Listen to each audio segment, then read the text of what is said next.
Hindi ako nagmamalaki. Ulitin ko hindi po ako nagmamalaki. Hindi po ako, with all humility. Pero bakit mas pinatulan nila ako kaysa doon sa babaeng nasa Amerika? Alam niyo kung bakit? Because yung babae sa Amerika, mali ang tinatamaan nila. Mali yung target nila. Kaya walang pakialam yung talagang power. Nagigets ninyo? The real power comes from the house. Andun talaga sa house of representative. Nandun ang budgetan. Pagpili ng PNP chief, di umano, naandun sa kanila. Tama, mali. Naandun yung power. Tinamaan ko sila, kaya sila nag-react sa akin. Bakit di sila masyado nagre-react kay Maharlika? Hindi ko sinasabing walang dating si Maharlika, ha? Wala ako sinasabing ganun. Kaya lang, Maharlika is hitting the wrong people. Maharlika is hitting the wrong... Hindi na mga kandidato yan. Sa tingin nyo, tatakbo si Sandro ng presidente? Hindi mananalo yan kahit balibalik-tarin mo mundo. Si Amy, wala na. Pasunan tao sa mga Marcos. Hindi na makakaulit yan. Tandaan niyo, nanalo ang Marcos because of BP Sara Duterte. Period. If you believe in that, you will also believe that Marcos will never win again. Hello? Hello? Do we understand each other? If you believe that BP Sara is the only reason why Marcos won last election, hindi na makakaulit ang Marcos. Tandaan niyo yan. Pero ngunit datapat subalit, pwedeng malusutan. Papaano? Pera. Pera. Maaaring malusutan. Makontrol ang dapat kontrolin. Ano pa? Eleksyon, alam naman natin, pag pera ang umano. Pangatlo, pag pinadanak mo ng pera yung ayuda, na ang mga tao alam nating naghihirap. Hindi nyo napansin? Ako ganito ganito ang aking intindi. Itong gobyerno na to, gusto nilang ma-maintain ng kahirapan. Gusto nilang humirap ang mga Pilipino. So that, aasa ang Pilipino sa ayuda. Huwag nyo kasing isipin tayo mga 80% ang nasa C and D, E. Pero yung mga nasa C plus B, wala naman yan eh. Iilan lang yan. Ilang porsyento lang yan. Wala pang 20%, wala pang 10% yan sa Pilipinas. Karamihan nasa C, D, E. Yung nasa C, D, E, gusto nila yung mga C maging D. Pag naging D yung mga yan, E, umaasa yan sa ayuda. Tanungin ko kayo. As simple as this. Sino sa inyo ang pupunta sa barangay kung makakatanggap kayo ng 2,000? Sige nga. Tanungin ko kayo. Sino sa atin dito ang nanunood at may announcement ang barangay? Mga taga-barangay ganito, namimigay ako ng 2,000. Sino sa inyo pupunta? Pag kayo pumunta doon sa 2,000 na yon, ibig sabihin, parte kayo ng target nila. Sad to say, but it is true. Gusto nilang humirap tayo ng humirap. Para aasa lang tayo sa ayuda. Nagigets ninyo? Marami sa atin sasabihin, sayang din yan. Bigas din yan. Tama, mali. Ganun nga ang ginagawa nila. Yan ang ginagawa nila. Pansinin nyo, kahit kayo pupunta kayo eh. Pag may 2,000, tama, mali. So, hindi tayo pwedeng magmalaki. Hindi. Nasa B ako. Nasa AB ako. Wala sa atin. Karamihan sa atin nasa CDE. Karamihan sa atin, pupunta ng barangay para sa 2,000. Tama, mali. Yan ang kanilang gimmick. Pahihirapin nila yung bayan. Wala silang pakialam. Inflation, blah, blah, blah. Pagmahal ng bilihin, wala silang pakialam. Bakit? Mamimigay naman kami ng pera sa eleksyon eh. Pag namigay kami ng pera sa eleksyon, boboto kayo at boboto kayo sa amin. Kaya maaaring makalusot pa si Romualdez. Bakit? Tandaan ninyo 2 years pa lang to. O, pa 3 pa lang. Naghihirap na tayo. Paano pa kaya pagdating ng talagang sasadsad tayo sa sobrang sadsad natin, aasa na lang tayo sa gobyerno. Maraming ganyan mga Pilipino. Tama, mali.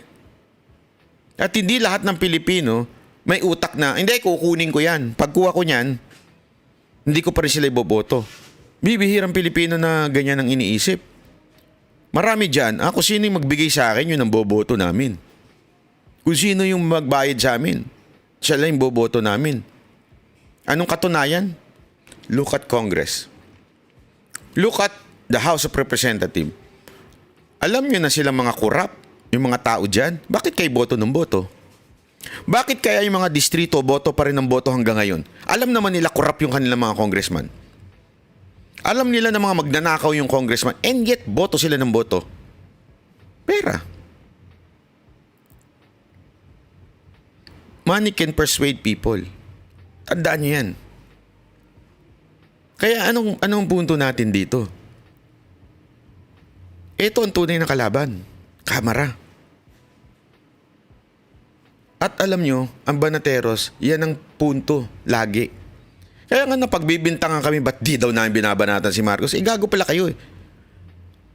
Kayo na yan. Bahala na kayo dyan. Kayang-kaya nyo na yan. Although meron naman tayong ginagawang banat din from time to time. Pero, sandali, ako kasi, advance ako mag-isip. Ang target ko, 2025 and 2028. Yan ang target ko. Hindi ko target yung nakaraan na. Tapos na yun eh. Nakaraan na yun. Palalo na yun. Gagawin natin. Patalsikin? Sige, try nyo. Hindi, eto. Ang dami ko nang kausap na mga... Tandaan ninyo, marami po akong contact, marami po akong kausap. Mga eksperto ito, intelligence, lahat-lahat. Napaka-imposible pa as of now. Napaka-imposible pa. The only thing siguro na talagang gagalaw ang dapat gumalaw ay pag ginalaw nila si Duterte. Pero ngayon, imposible pa. Kaya nga we have to live with it. It's a reality. It is impossible for now.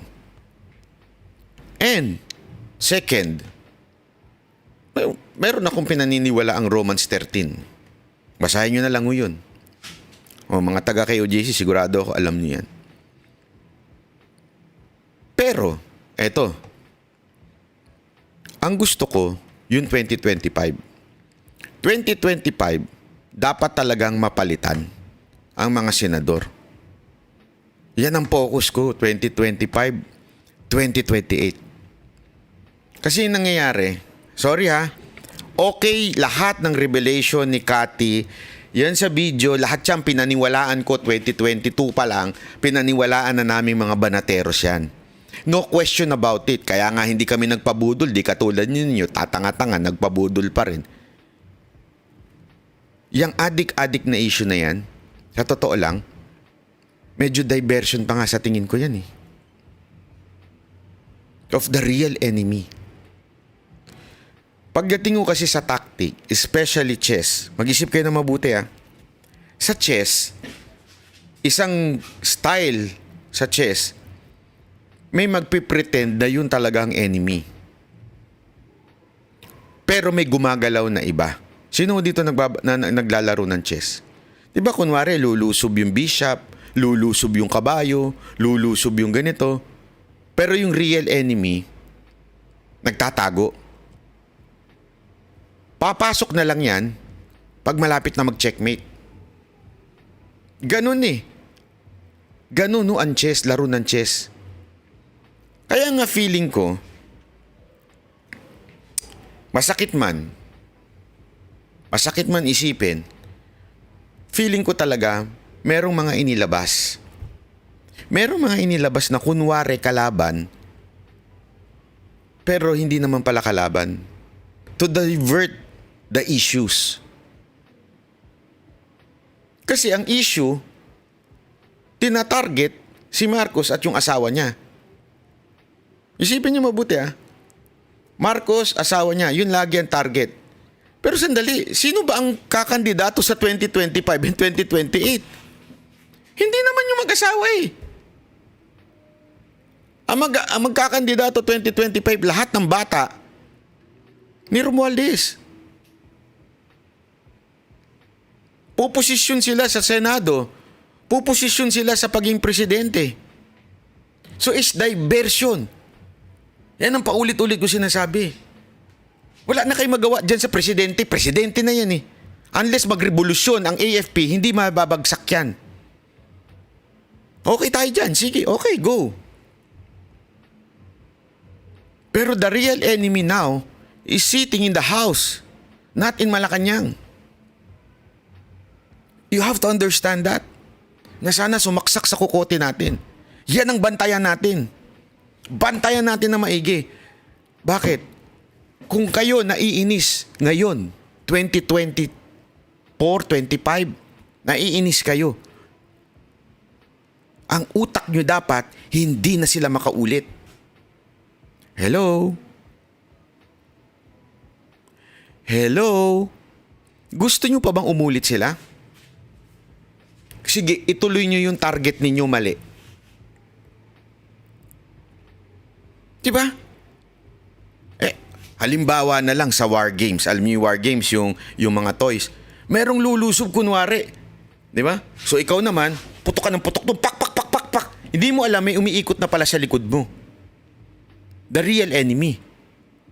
Kasi nga, masyado kang naano dun sa nakikita mo lang. Nakikita mo lang ito, pak, pak, pak. Wala na yan eh. Puta, wala nang baril yan eh.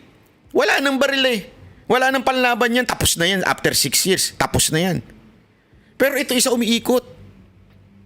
Kumadali tayo niyan. Sige nga, puta, another 28 to 20, to 34. Mantakin mo. Another 6 years after 2028. Gusto nyo yan? Mag-focus kayo kay Marcos. Go. Gusto nyo yan? Sige. Ako, again, bilang Pilipino, kami nga mga banateros, nananawagan nga kami sa AFP to intervene for KOJC and pang-aabuso. Tama, mali. Pero bakit kaya? Isipin nyo to hindi nyo napapansin?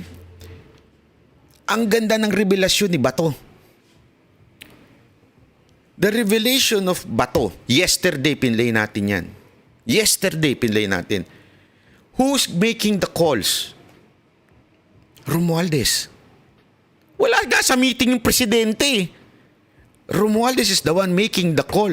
Romualdez is the one, di umano, according to Bato, not sa akin. Romualdez is the one calling shots on ICC against Duterte. Romualdez is the one calling shots on Chief PNP. Sabi ni Bato, ito hindi po ako. Hindi po ako ang nagsabi niyan. Si Bato ang nagsabi niyan. Si Senator Bato. So if you have a brain, at hindi ka tatanga-tanga, nagpapaniwala lang sa mga walang kwentang vlogger, iisipin mo, mantakin mo, Romualdez is the one nagkukall ng shots? Why? Kasi siya ang may plano. Siya ang may plano sa 25 at 28. Now, ano focus natin? Doon sa presidenteng wala na? O dito kay Romualdez? Now tell me, who's telling the truth? See? Tell me now, who's telling the truth? Hindi nyo ba napansin? Bakit ako puno ng demanda? Bakit ang SMNI puno ng demanda? Kanino nang gagaling? Kay Trillanes. Sino kasama doon sa meeting? Si Trillanes. Kanino pa? Sa Kamara. Sino kasama doon? Yung leader ng Kamara. Alam niyo kung bakit? Ba't di ako demanda ni Marcos? Ilang beses kong tinawag si Marcos na bangag noong panahon na Ngayon, hindi ko na matawag kasi nakaupo na. Baka mademanda pa tayo isang beses. Sabi ni Duterte yun, hindi ako. If they want, they can do it. Bakit di nila magawa? Kasi wala na silang pakialam eh. Basta kami, mag-e-enjoy na lang kami sa buhay namin. Mag-champagne kami, magsayaw-sayaw kami, bahala kayo. Sino ngayon ang talagang puta, pag tinamaan mo sila, galit na galit? Kaya nga sabi ko sa inyo, if you have the brain, you would know who's the real enemy. But if ang pinaiiral mo, yung galit mo lang, at yung pinaiiral mo, yung vengeance mo lang, yung kasi nagre-revenge ka lang dahil hindi ka napaboran si Tipi kaysa sa'yo. Dahil sa ganun ka, wala mangyayari. Kaya nga dalawa lang yan eh. It's either you're stupid, you're hitting the wrong person, the wrong target, or you're part of the game. Kaya ka kunwari nandyan na isang diehard Marcos noon, kulang na lang halikan mo at sipsipin mo ang puwet ni Marcos. Pero ngayon kunwari bumaligtad ka, tapos ang target mo si Marcos. Tanungin ko kayo. Sige lang. Yung itsura ni Marcos, dahil sa kakabanat nitong isa, nakuha niya ba ang simpatsya ng taong bayan? O naasar sa kanya ang taong bayan? Sige. Kung may utak kayo, kayong sumagot. Tandaan ninyo, yan ang expertise ng mga Marcos. That's why nakuha nila ang simpatsya ng ilan. Kaya nga nanalo pa sila eh. Tama, mali. 1986 until, mula nung nasipa sila, until 2022, expert sila sa magpaawa. Yan ang number one propaganda nila. Mantakin mo, nanalo ang isang presidente, isang kandidato nang hindi humaharap sa tao, hindi humaharap sa debate. Paano nangyari yun? Lagi lang niyang, ang laro lang niya, kawawa ako. Inaapi ako. Masamang tao kaming mga Marcos. Number one niya, kita niyo kung sino magaling dyan? Alam mo kung sino? Number one dyan, yung nanay niya. Si Imelda. Ang galing magpaiyak-iyak niyan. Para nakakaawa talaga. Hindi, api talaga kami. Api kami. Api kami. Ang dami nga naloko sa api na yan eh. Kaya nga nanalo eh. Feeling nyo api. Kahit nga tayo mga Duterte supporter, naawa, di ba? Kung ako kung hindi ako nakapunta sa bahay ni Marcos, kung si Mocha hindi nakapunta sa bahay ni Marcos, kung hindi kami namin kilala yan, baka naloko kami yan. Hindi, totoo. Kasi nga expert sila dyan eh. Magpaawa. Paano nila magagawang magpaawa ngayong presidente na sila pag tinitira sila ng personal? Remember this. Always remember this, mga kababayan. Ang mga Pilipino, kumakampi yan sa underdog. Especially pag ang tinitira mo na pamilya. Tandaan nyo yan. Huwag kayong makakalimot sa propaganda na yan. Ang mga Pilipino maawain. Kawawa naman sila. Inaapi yung pamilya nila. Kawawa naman sila. Bakit dinadamay pati yung asawa, pati yung anak? Di ba? Sagutin niyo ako.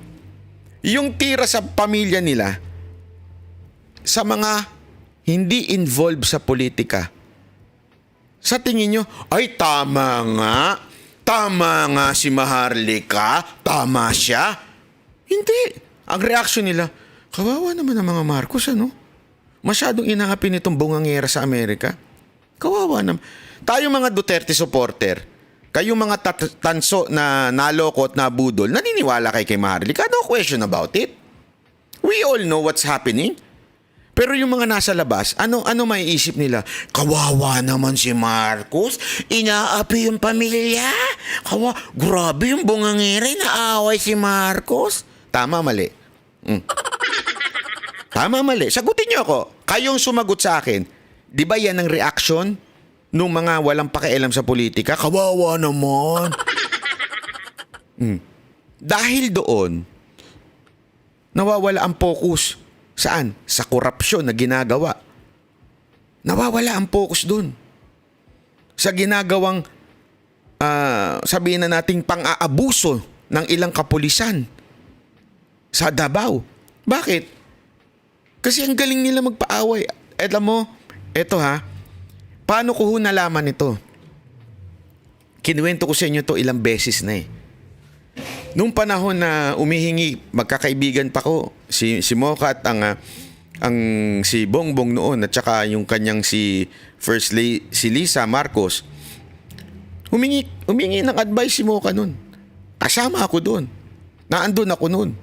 Alam mo kung anong advice nila? Meron silang pinakilala sa aming magaling sa PR. Foreigner. Ang galing sa PR. At hindi ho ito mga pipitsuging political vlogger lang ha. Hindi ho. Ito yung mga graduate na mga mayayamang universidad sa Amerika. Kaya nga ang singilan niya 2 million eh. Para lang mag-advise. Pero may gagawin silang group study. Titingnan nila kung ano yung weakness ng mga Pilipino. Ganon. Pero hindi namin pinatos kasi wala kaming perang 2 million. At hindi rin naman kami tinulungan ng mga Marcos. Doon pa lang, naamoy ko na. Sabi ko, mananalo to someday. Bakit? Yun ang kaibigan nila eh. Yun ang connection nila eh. Mga foreigner eh. Na magagaling. Kaya siguro, in-advisean siya na huwag ka umimik. Siyempre in English. Be quiet. Let them hit you hard. Because Filipinos, they easily, pity on people. Tama ba English ko? Di ba? Ganun eh. Kaya nga tingnan nyo. Di ba yung mukha ni... nakita nyo yung mukha ni Marcos na galit? Hindi. Ganyan lagi. Awawa naman kami. Awawa kami. Inaapi kami. Pinipersonal kami. Nakita nyo silang pumalag? Hindi. Kaya nga yung ibang vlogger natutunan na rin yan eh. Magpaawa. Kaya sila kumikita sa YouTube eh. Ay, ang ganda ng ginagawa ni Marcos siya nagpapaawa. Magpaawa na rin kami para kumita kami. Pa-victim. Oh. Kaya nga, ano ang punto ko dito? Mga kababayan, simple lang. Let's really focus on the right target. Ang right target po walang iba kung hindi ang kamera.